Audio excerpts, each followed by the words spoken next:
we have these experiences within our own state of bushfires, of drought, that actually make our own existence increasingly marginal. So we're not able to imagine that even Victorians, the dirtiest people in the world as far as the use of energy is concerned, might actually become climate refugees ourselves.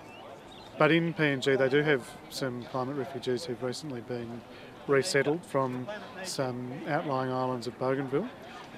The islands that they're from, the Carteret Islands, are atolls, and atolls are very fragile places to live. There's no fresh water there, they're only metres above sea level, and they're extremely vulnerable to sea level rises. And that's certainly what's taken place in the Carteret Islands.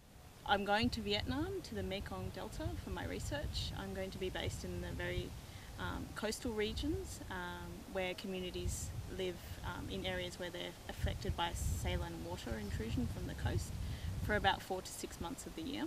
According to media reports, usually the salt water comes in as a part of a natural process from the sea. It comes up to about 30 kilometres, and this year there's reports that the salt water has come up to an extent of about 60 kilometres.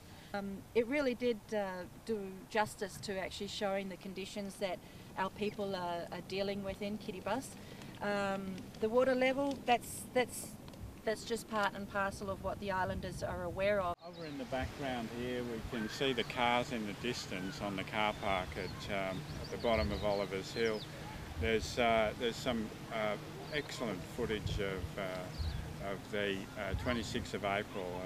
That car park just took an absolute battering.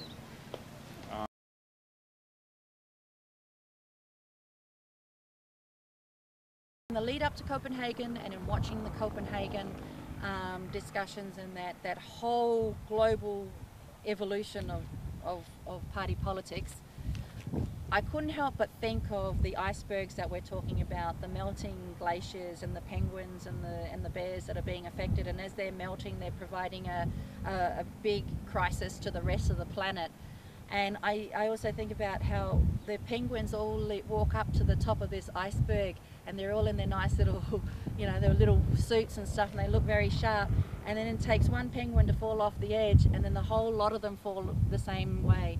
I felt that our government at that conference was just one of the penguins that was just climbing up that iceberg just to topple over the edge and disappear into the oblivion.